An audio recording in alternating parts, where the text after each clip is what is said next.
Bom dia, meninos, tudo bem? Chegou o momento que a gente já esperava, o período de avaliações. Então, antes de toda avaliação, a gente precisa de uma revisão, que é o que nós vamos trabalhar hoje. Então, agora eu estou mandando esse vídeo com uma revisão do conteúdo desse mês de agosto. Posteriormente, vou mandar uma atividade no Google Forms de revisão, beleza? Quando vocês enviam, automaticamente essa atividade já vem para o meu e-mail, tranquilo? E aí, depois eu vou estar mandando para vocês o controle das atividades. Então, por favor, quem tem alguma atividade atrasada, vamos colocá-las todos em dia. Tranquilo? Então, vamos lá. Nós iniciamos, então, o nosso ano falando um pouquinho sobre as glândulas, foi? Então, nós temos dois tipos de glândulas. As glândulas exócrinas e as glândulas endócrinas. Nós vimos que as glândulas exócrinas são aquelas que vão produzir algum tipo de substância que irá para a superfície do nosso corpo, ok? E aí nós vimos dois tipos principais. As glândulas sebáceas, que vão produzir o sebo, as glândulas sudoríparas, que vão produzir o suor. E nós temos também as glândulas mamárias, tá? Que vão produzir o leite durante o período de amamentação. E nós vimos sobre o sistema endócrino, que são as glândulas endócrinas. Essas glândulas endócrinas, elas vão produzir, então, os hormônios que serão lançados na nossa corrente sanguínea até atingir o órgão-alvo. E aí nós vemos que existem vários tipos de glândulas endócrinas, tireoide, pâncreas, tá? Suprarrenais. Então, essas glândulas vão produzir hormônios que serão lançados na nossa corrente sanguínea. Depois disso, nós vimos um pouquinho sobre células haploides, diploides, também sobre divisão celular. Então, as células diploides são aquelas células que têm o total do número de cromossomos. Então, no nosso caso, é 46 cromossomos. Pode ser o total de 23, o total de 10, depende do organismo, ok? Então, quando ela tem o total, tem todos os cromossomos, ela vai ser chamada de célula diploide. A célula haploide é quando eu vou ter a metade do número de cromossomos. Então, no nosso caso, a diploide é 46, então a haploide vai ser 23. Se a diploide for 10, por exemplo, a haploide vai ser 5. Então, a haploide sempre é a metade do número total de cromossomos, ok? As únicas células haploides que nós temos são os gametas. Então, vão ser o espermatozoide e o óvulo, no caso dos humanos. Viu? E todas as outras são diploide. Então, lembre, haploide, gameta, tá? Seja ele de qual organismo for. Diploide, todas as outras são diploides, viu? E aí nós vimos um pouquinho sobre divisão celular, mitose e meiose.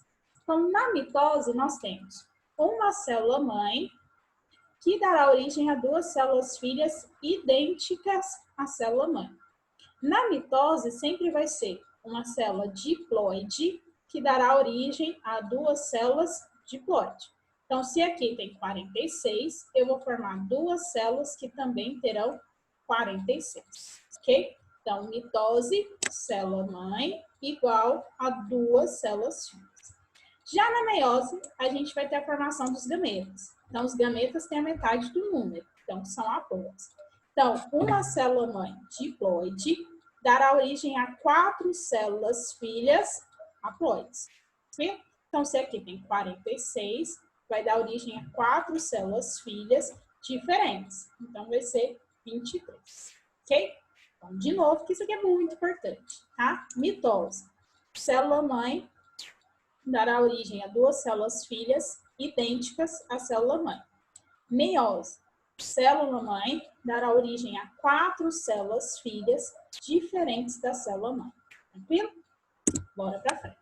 Depois disso, a gente falou um pouquinho sobre as plantas, né? E nós vimos as classificações. Nós vimos que as plantas, elas são classificadas em plantas avasculares e plantas vasculares. Qual é a diferença? As plantas avasculares, elas não terão vaso condutor de seiva, ok? Que são as briófitas, somente as briófitas. As vasculares são aquelas que têm a presença dos vasos condutores de seiva, que a partir das pteridófitas são todas as outras, ok? O que esse vaso condutor vai auxiliar? O transporte de nutriente. Então, se eu tenho um transporte de nutriente eficaz, eficiente, essa planta vai ser maior. Se eu tenho uma falta desse vasocondutor, então a planta tem que ser menor, porque vai célula a célula. Tranquilo? Bora pra frente. Então, nós começamos falando um pouquinho sobre as briófitas, né? As briófitas, então, elas são avasculares, elas vão ter ausência desse vasocondutor de seiva. A água é absorvida pelo rizoide e é transportada lentamente, célula por célula, nesse indivíduo, por isso que eles são bem pequenininhos, tá? Não apresentam tecido de sustentação, então não vai ter raiz, caule e folha, ok? Dependem da água do meio ambiente para a fecundação, pois possuem gametas flagelados. O que isso significa? Que eles vão habitar lugares mais úmidos, porque eles necessitam, então, da água para ocorrer a fecundação, ok? E o gametófito é dioico, então a gente vai ter gametófito que é feminino e outro que é masculino, viu? Vimos também, então, que o anterídeo, que é o órgão reprodutor masculino, vai produzir os anterozoides. E que o arquegônio, que é o órgão reprodutor feminino, vai produzir a osfera, tá? Então, os gametas das briófitas e das pteridófitas, o masculino é chamado de anterozoide e o feminino é chamado de osfera. Viu? Bora pra frente. As pteridófitas, que são as samambaias, são plantas vasculares, então elas vão apresentar esse vasocondutor de seiva e por isso ela vai ter o tamanho maior, porque aí a gente vai ter um sistema mais eficaz na condução, ok? Lembrando que o gameta das pteridófitas também é chamado de anterozoide e osfera, ok? Depois nós vimos um pouquinho das gimnospermas, que são os pinheiros. São plantas vasculares, apresentam agora sementes, que antes não apresentava, tá? Só que essa semente é uma semente pura, não vai ter o fruto envolvendo ela, somente a semente. Não se observa a presença de flores. E os estróbilos, que são esses cones, tá? Eles vão fazer, então, as estruturas reprodutoras, tá? Então, a partir desses estróbilos, a gente vai ter a produção de esporos, ok? Então, gimnosperma vascular, apresenta semente, tá? E o órgão reprodutor serão os estróbilos, ok? E aí, por fim, nós vimos as angiospermas. As angiospermas são aquelas plantas que a gente vai ter a presença de flor e também a presença do fruto, ok? Então, são vasculares, ou seja, apresentam o vasocondutor de seiva.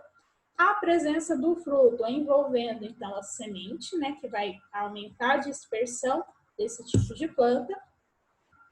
Os frutos são formados a partir do desenvolvimento do ovário das flores, após o processo de fecundação. Então, todo o processo reprodutivo irá ocorrer nas flores, ok?